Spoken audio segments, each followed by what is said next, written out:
So Carol is Leicester-born of Jamaican descent, artistic director of Dare to Diva Company. She's an acclaimed polymath by academic colleagues. She's a multi-award winning published poet, playwright. She was awarded Honourable Doctorate at the University of Loughborough. She's Alumni of the Month, De Montfort University. She's an elected fellow of the Royal Society of the Arts, a Royal Literary Fund fellow. She's been involved with Writing for Life, Reading Round Lecture, Writers Mosaic Writer. She's a member of the prestigious Leicester Writers Club. In the corridor right this minute. She's visiting lecturer at Nottingham Trent, MA Creative Writing, Derby University, and she's just amazing. And you're also public speaker at Decolonising Music, Arts and Literature and Intersectionality. You're very off. Thank you so much, Simon. Thank you.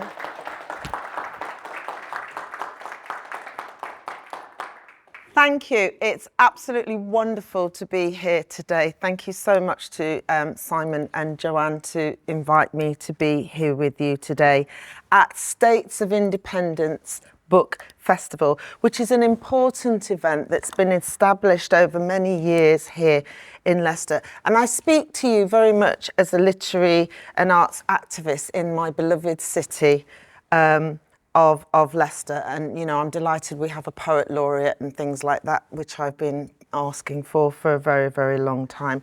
And there are people here like Bobba, founder of Ping. We have a very robust literary culture that's going on in Leicester. So I'm going to go straight into it. The theme today is independent bookstores, independent publishers, and of course for anyone in the room who's a writer or a poet, both of those things are of great interest to us. So firstly, I want to highlight the crucial importance of independent publishers and booksellers and the important role that they play in providing, and this is part of my own journey, the opportunities to writers that they wouldn't normally ordinarily access. So along with independent bookstores, they provide a range of books and publications that you're not going to find in the mainstream stores of Waterstones, W.H. Smith's, Foyles, Hachette, or even in the supermarkets. Independent publishers and booksellers provide a real breadth, a diversity of an offer of writing subjects and styles. They can also very much bring forward new, exciting writing talent by taking the risk first.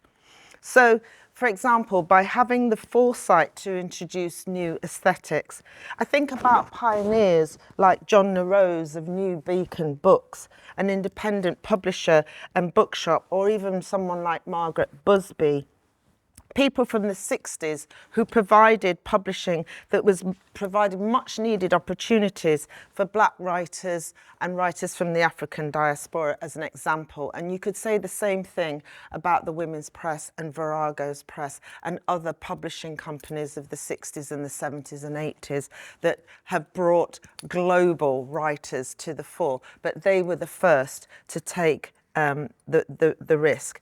And do remember, for a lot of those writers, the gates were firmly closed in terms of mainstream publishers and the bookstores. And they faced real challenges around the understanding of their work by editors and the aesthetics of their writing.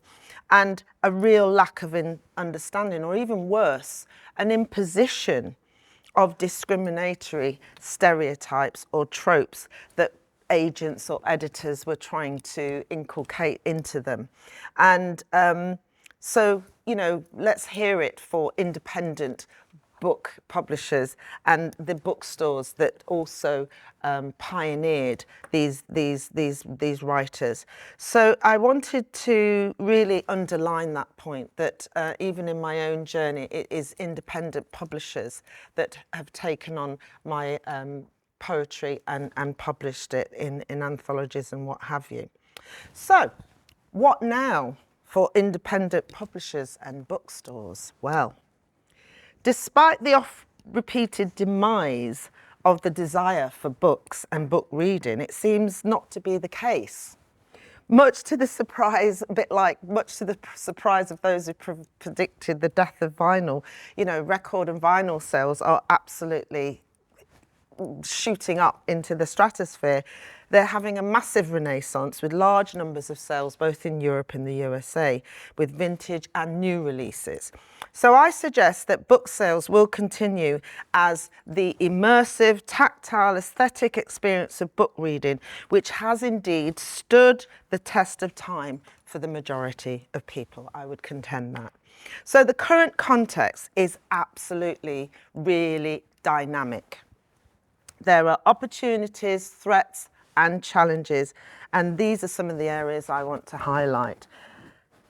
Growth in the global south, world politics and economic shifts, a less Eurocentric demographics and hegemony, growth of markets and readership, relocation for important existing and new global book festivals.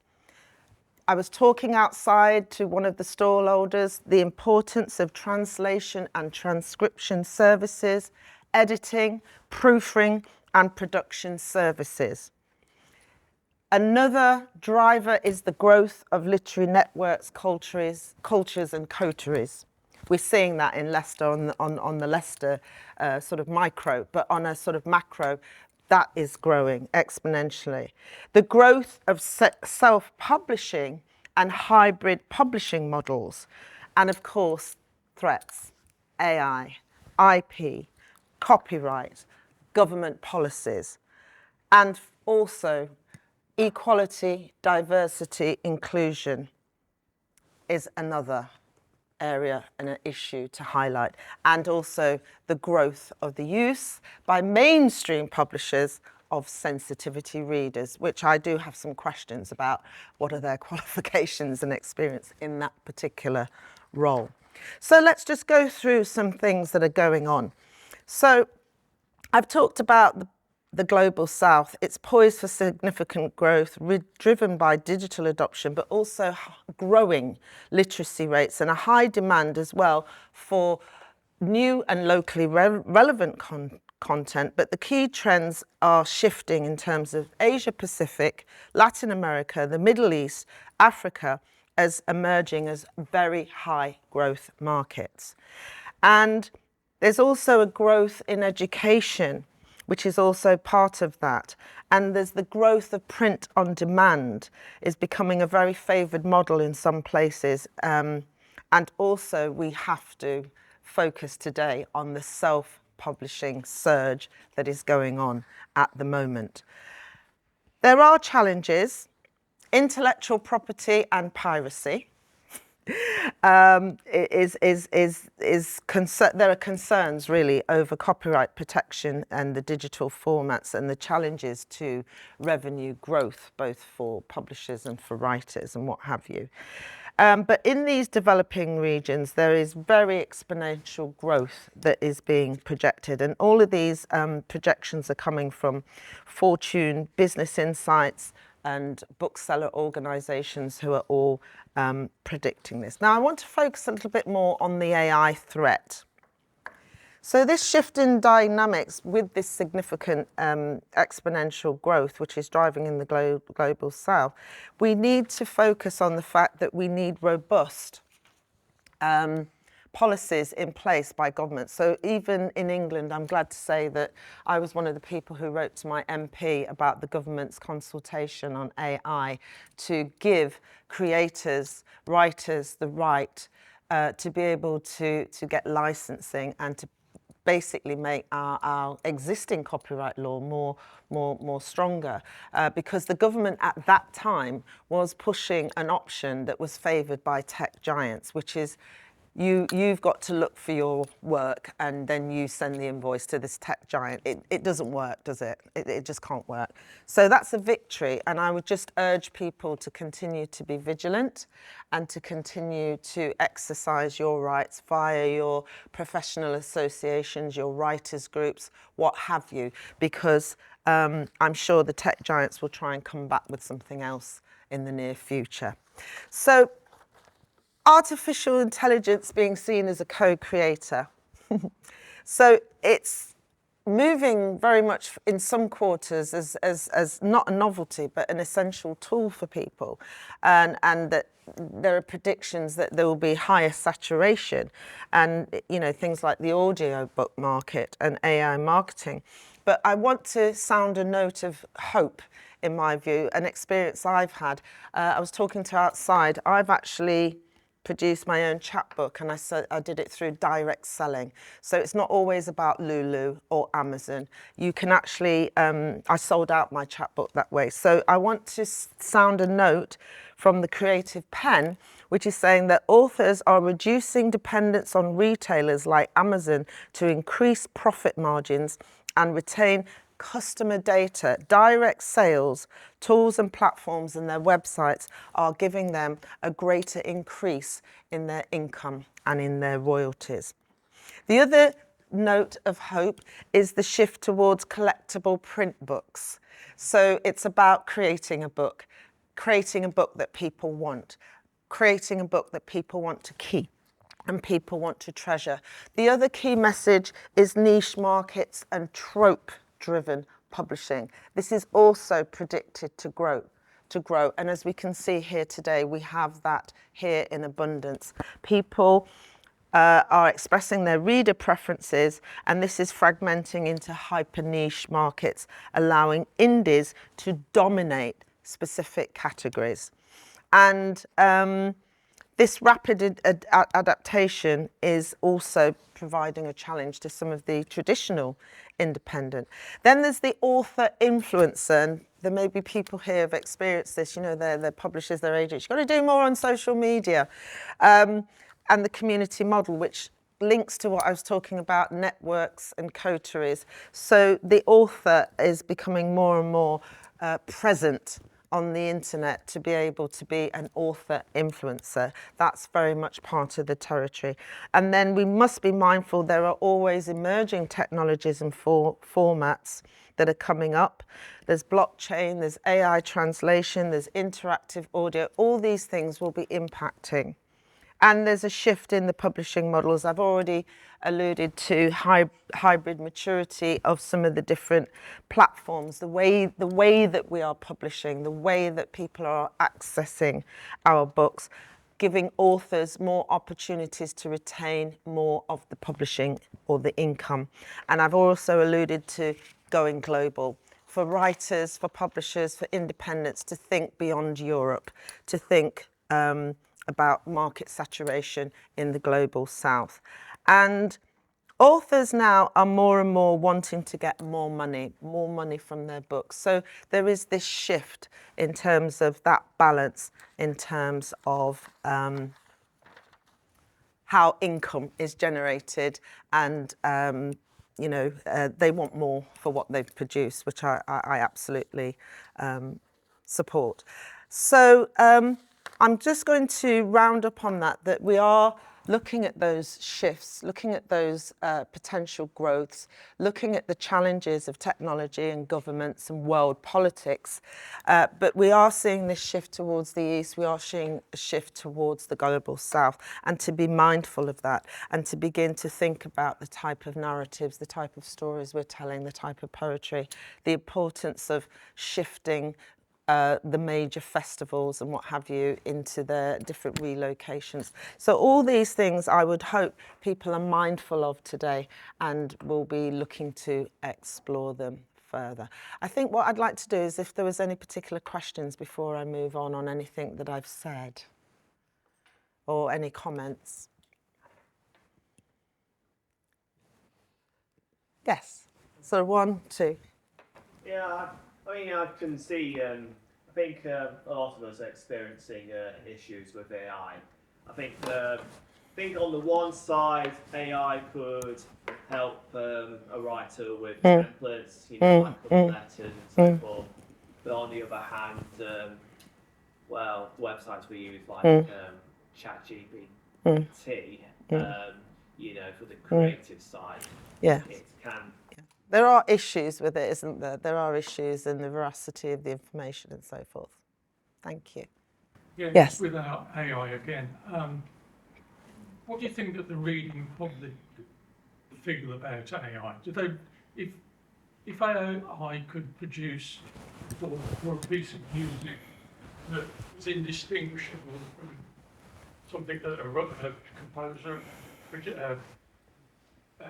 or a writer could produce, do you think the majority of the public really care where it comes from? I hope they do, but I think generally a lot of people, from my experience, they won't always know the difference. But the danger, and we've seen this, a friend of mine was looking for an author for a book, and she put a question out. I'm trying to find the author of this book. And this author has written lots of books about, I don't know, sort of indigenous cultures, mythologies. And a couple of people came back and said, actually, this person doesn't exist. She was crestfallen because she was looking for a real human author.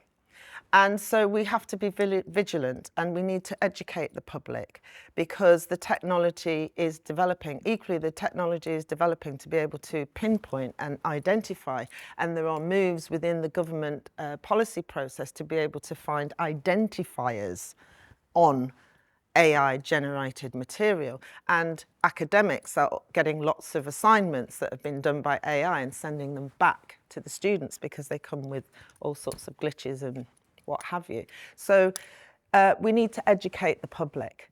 And I think the public in general do care, because as I said, there is a trend for people wanting, it's happening in music with vinyl, they want something human authored, created, something that's precious, something cherishable, something to keep and to collect.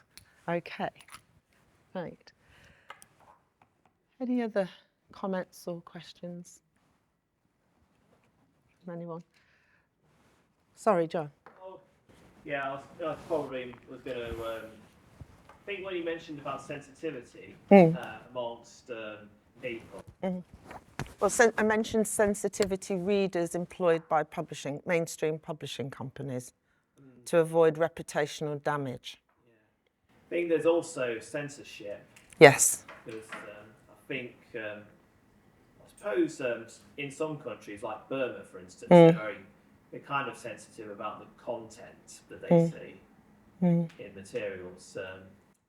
It's about the publishing industry taking a broader view and thinking more culturally diverse and working with local bona fide, proper editors and what have you, and understanding local contexts in terms of translation, but also the context. I mean, in Leicester, for example, we have the United Nations, so there's resources here. But equally, it's about Penguin, Heinemann, whoever, understanding the shifts within the global context as well. Okay, thank you. So I'm just going to make one final comment. I think there's cause for hope.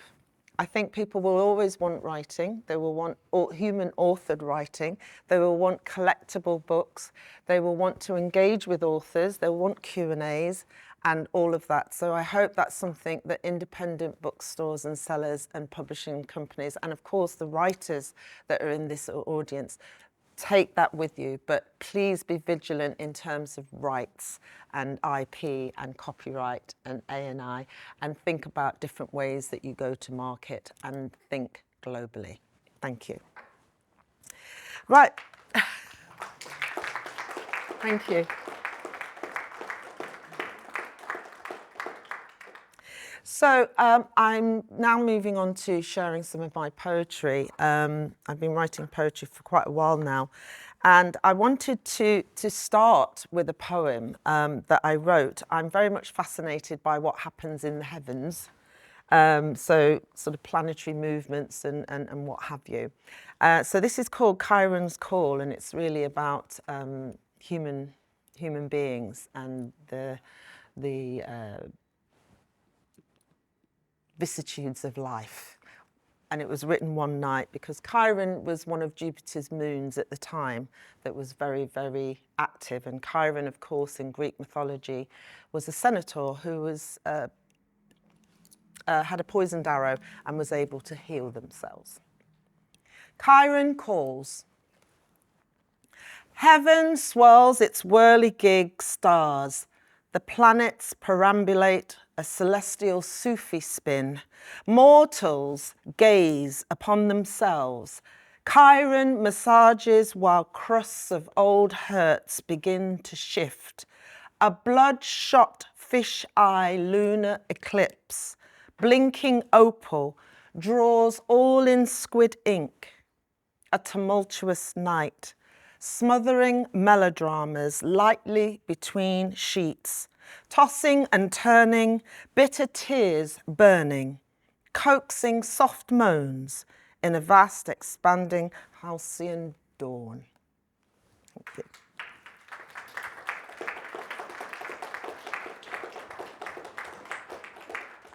I'm sure we've all had nights like that.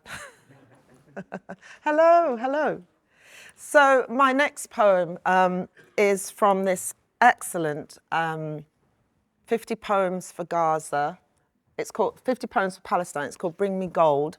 And again, it's by a local publisher, Dahlia Publishing. And all of the money from this collection went to the people, to the charities for the people of Gaza. So there's just a couple of things to tell you. That kafaya is the scarf that the Palestinian people wear, and the dabka is, you've probably seen that dance that they do in a long line and there's lots of jumping. That's a Palestinian traditional folk dance that they do, is very much part of their pride and their culture. And Layla Khaled was a Palestinian militant and resistance freedom fighter in 1969. My kafaya. Hand me my Palestinian kafaya, love.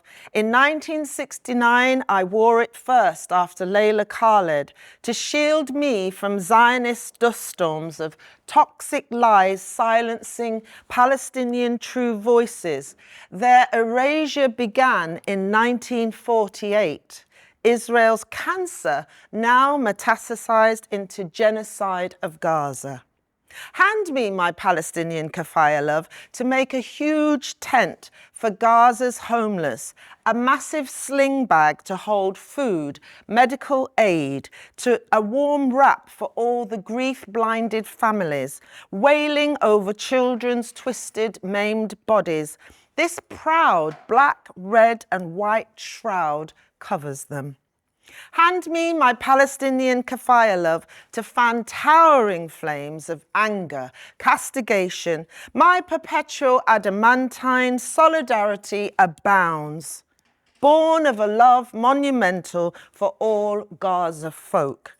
We burn to ashes Israel's despotic mendacity, while endless laments rise from precious bones, whipping up freedom's air to sweeten fevered dabka dancing, for their just struggle continues. Thank you.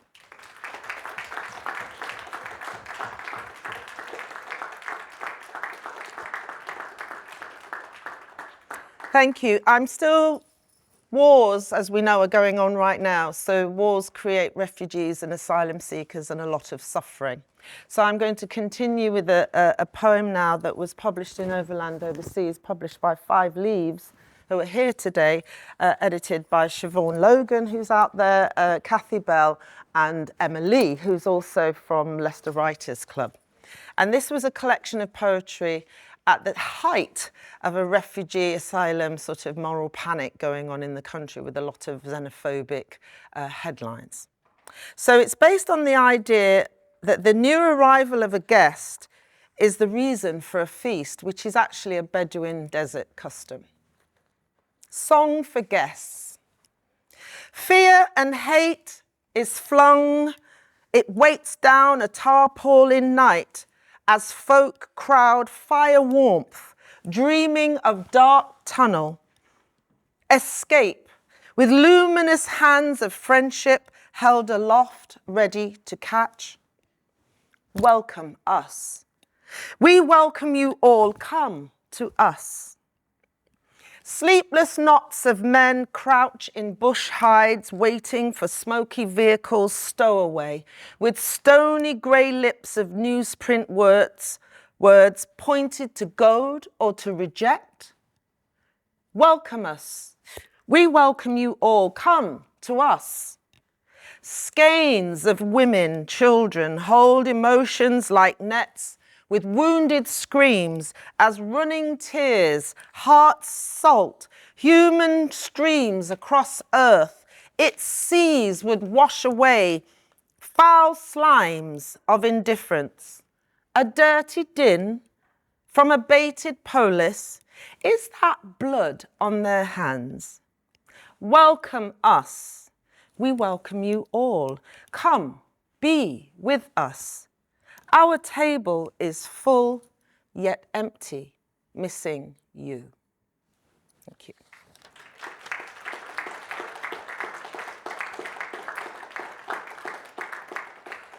Now, I want to turn to Leicester specifically now because, oh, sorry, by the way, that poem's been translated into 10 languages. It's on a website, which is really good. Well done to Emma Ali and Ambrose Musawera doing that. I talk about Leicester an awful lot. I think Leicester's a wonderful place. It's a place where I was born and we have great literary culture, but the people are great and it's very culturally diverse and we've got a great history. There's a lot that's good about Leicester. But when I go to London and Manchester and Birmingham and places, people seem to have a sort of blind spot about Leicester. So I'm a big champion of Leicester. And I grew up in a place called Highfields. So this is a poem that was published in a Bloodaxe compilation called Out of Bounds, edited by Jackie Kay. This is called Highfields Fantasia. It's based on, for the younger ones who don't know, the Disney film, which you know, sees Mickey Mouse doing all these magical things in the kitchen. So it's based on that idea. Highfields Fantasia. In Highfields terraced houses, concertinaed off street, or palisaded all-night wrapped Agent Orange haloed, with furtive stars at play behind patiners of trees, curlicues, muezzin calls loop into august bells, neither smother dismal jinns, false light gods pulsing behind filigree netted windows. There, huddled in dank kitchens, forked brow lines straighten. Dwellers disrobe their disillusions to invoke a seething alchemy. Brief escape is found there from blaring fluorescent tube lights, fatigued somber living rooms, all blipping Wiis and Game Boys. They conjure up black skillets, tiny geysers of rice pots fume so expectantly while joyfully clapping their lids for sizzles of garlic, bangles of onions, swathes of spinach. Magic.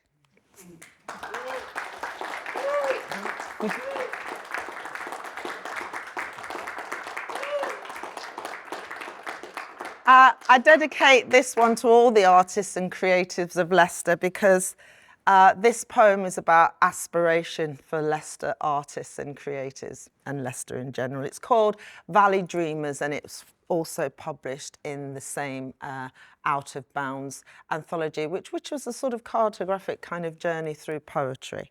This is called Valley Dreamers and it's from the vantage point as if you stood at the very top of London Road. You can actually see Old John, if anyone's ever done that. So, yes, few nods there. So it's from that vantage point. Valley Dreamers. On London Road, fly-eyed to view Old John's ruins, distant in braggy peak. Below, a city glowers with neon, prickly pollen beams, a whirl in gasps of traffic. No one will swallow Leicester's rising glossolalia, hamper its wild gesticulations, neither temper its rude music. A world is there, ready to launch its valley dreamers, long sunk deep in a curve of earth, unbound from middle lands.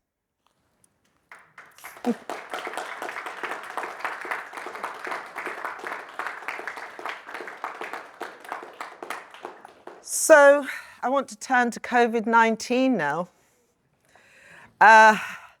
We've all sort of gone through this tumultuous experience globally. And I was fortunate to be asked to collaborate with Rakshan Rizwan, who's a poet from Pakistani. This was a collection that was put together by Shearman's Press and edited by Anthony Calishew and Rory Waterman. It's called Poetry in COVID-19. And that was because they had a website where people were donating their poetry, and they had tens of thousands of people from all over the world. It's like the whole world was writing poetry during COVID.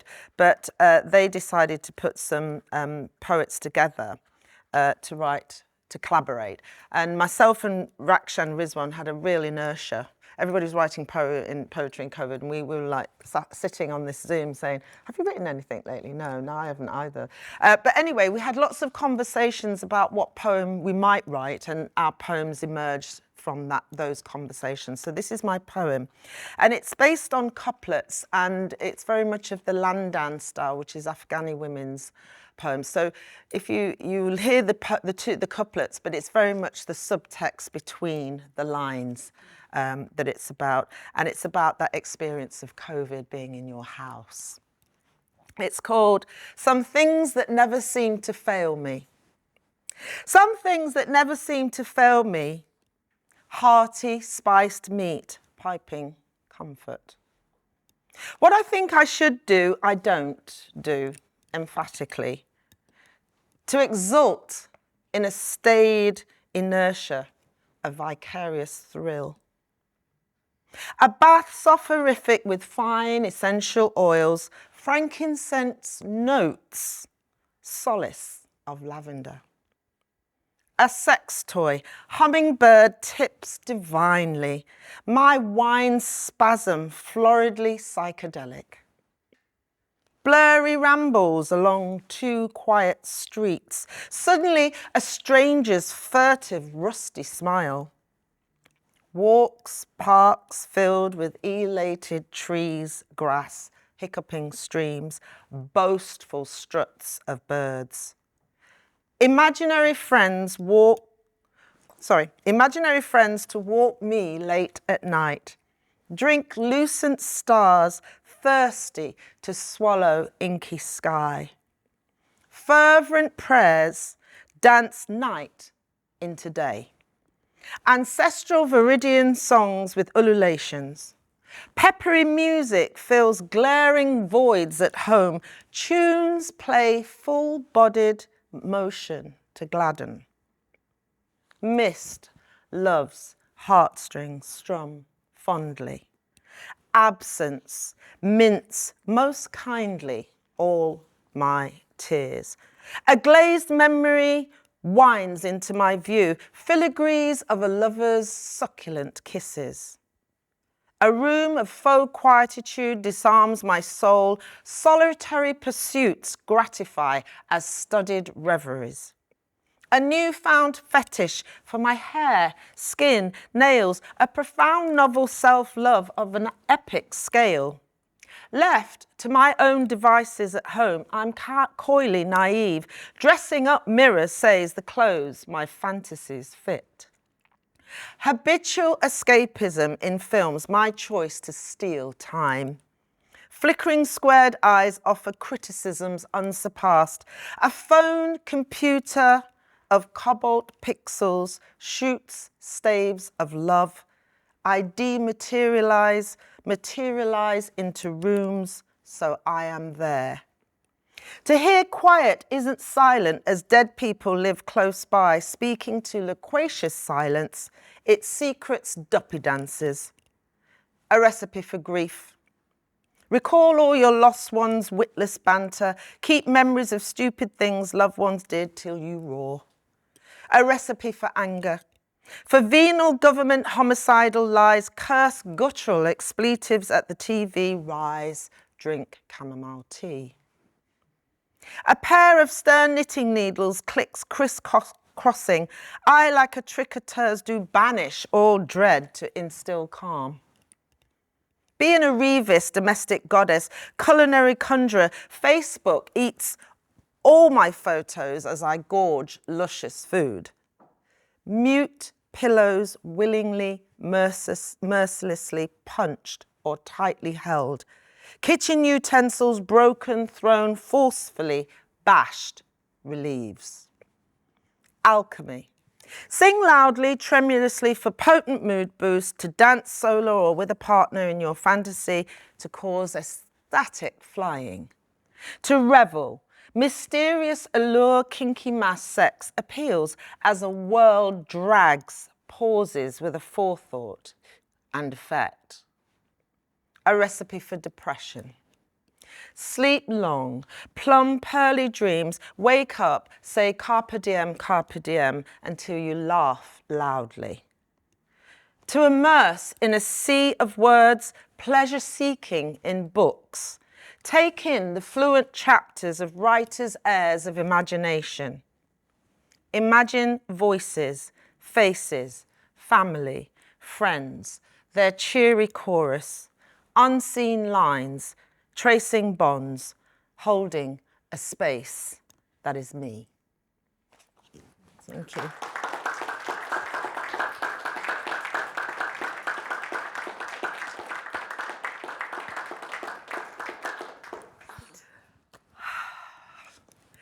What an experience that was, wasn't it? COVID. So I actually quite like writing lots of different types of poems, and I'd like to do a very short poem that's a bit elemental. And when I took it many years ago to the Leicester Poetry Society, they were like, is this elemental or is this something else? I'll leave you to decide what this something else of this poem is. It's called Storm.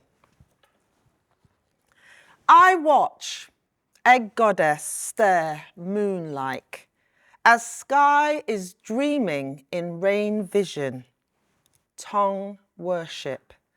How languid language, hot and delirious, with cavernous need that's blue-black, screams, power cries behind grey smears. The elaborate paisley of 1,000 licks gifts bare expectant skin, fast fingering together life as gorgeous ache, yet ripping rock.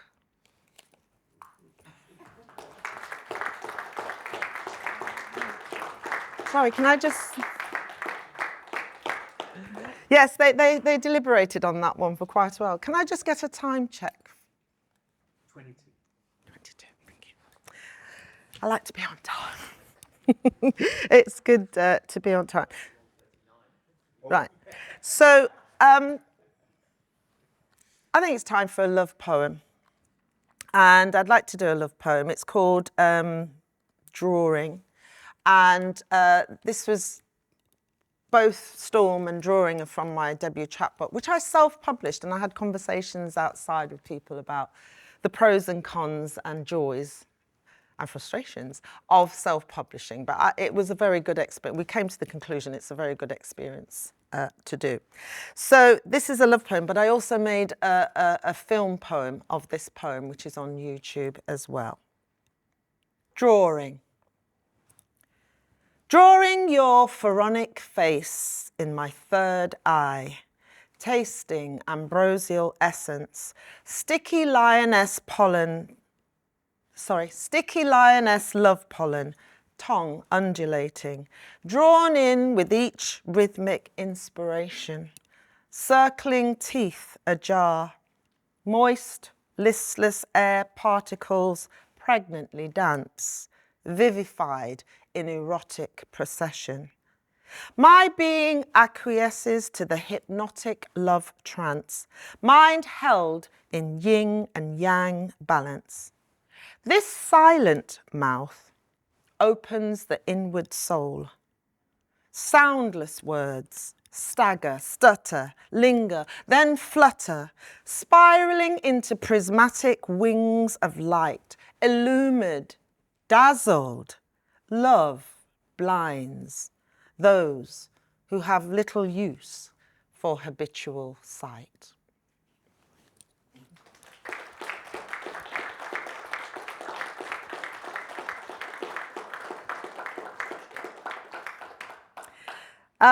my next poem is a poem really as a tribute to the black divas of all the sort of contemporary popular music. If we think of the soundtrack of our lives, we'll probably find that there's a black diva there that's been part of our lives, growing up and experiencing all the joys and sadness of life. And I wanted to write a poem that kind of looks behind these figureheads of contemporary music, whether it's Aretha Franklin or Nina Simone and these sorts of black divas. And it's called Praise Song for Black Divas. And I think I'll make this my last poem. Might be questions or something you want to ask. Praise Song for Black Divas. All hail ebony angelitos, unleashed women with gilded throats, their burnished skin singing high notes of camellias, carnations, jasmine, lotuses, daisies. Melody is worn in their faces, a wry sadness like golden marigold petals falling in snow around clay feet in stilettos. Stood there, wily indigo sirens, unabashed femmes with honeyed mouths, zesty timbred voices, clap hands, play finger snaps, tambourines, triangles, claves, snares, to cast spells. Rhythm is wrapped in their bodies with sly ecstasy, like a raucous band or choir. African voices rise in their blood, winding snaky hips in satin. Bright eyes cat-lined, they sear our souls with lava-luminescent laments, ruminations, siren trills, screams, or tremulous coos, while they stand in black fire star shimmer, just beyond us all. Thank you.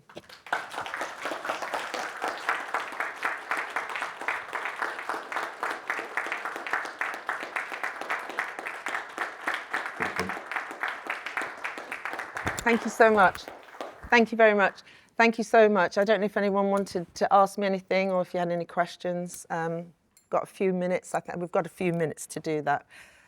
Yes. Hello.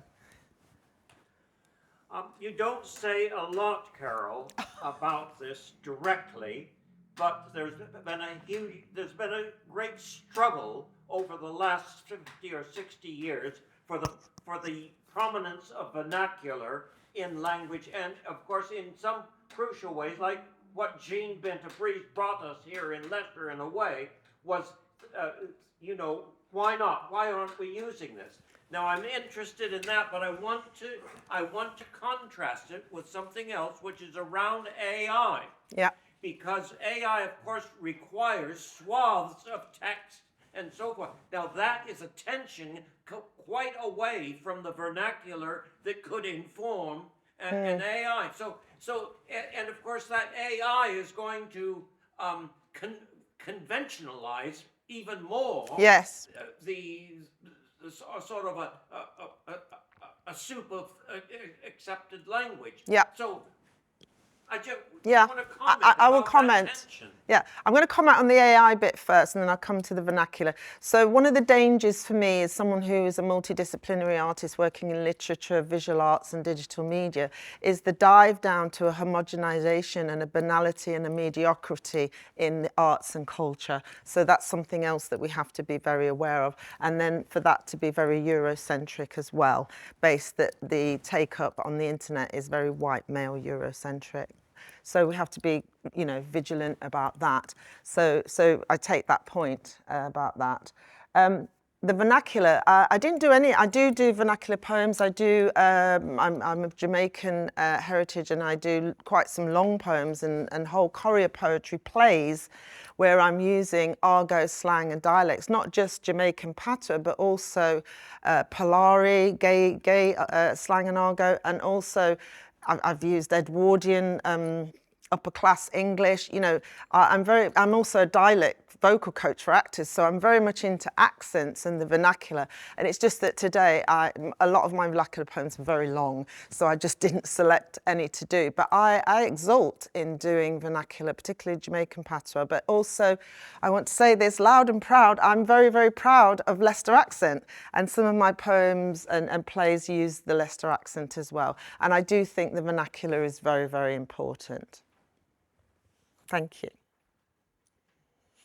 Any other comments or questions for me? Don't be shy. Yes? You've mentioned the intersectionality and obviously Eurocentric white male issues around that.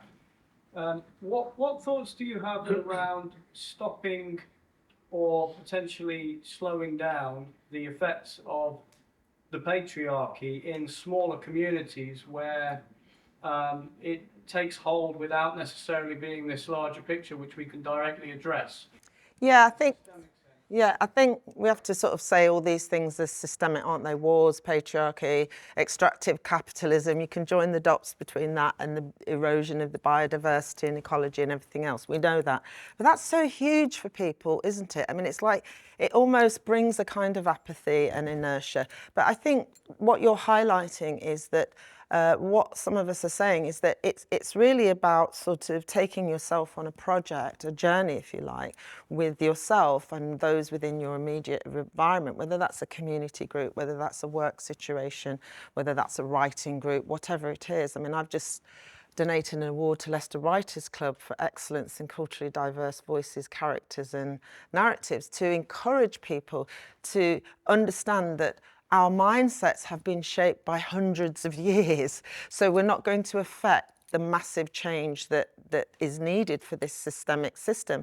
But I think people are waking up to the idea that it's really not serving people's needs and sort of making the world more unstable and what have you. So you just start small, you start local, you start with your group, you start with your family, but you have to educate yourself. It's tried and tested that people will need to educate themselves to change consciousness. And that means making a commitment to do so, and also making sure that you educate yourself with the right information rather than misinformation and disinformation. So I have this conversation a lot with young students who rely on often AI-generated information on the internet. And I say, you know what, you'd be better off reading this book because that's not accurate that you've just pulled up from the internet. So we start small. You start with yourself, you start with your immediate environment, vicinity, and you have conversations. And it is not about pointing fingers and blaming and calling out in that way.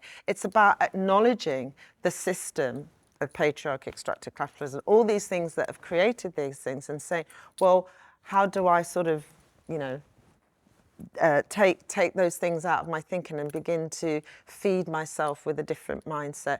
And you have to understand that that is a process. Does that answer your question? Yeah. Okay. Thank you. Well, thank you so much. It's been an absolute pleasure. I hope you enjoy the rest of your afternoon. Thank you so much. Thank you.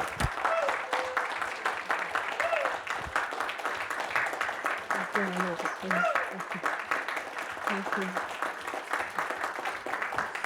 Thank you. Thank you. Well done. Thank you. I really enjoyed that. Thank you very much. Thank you.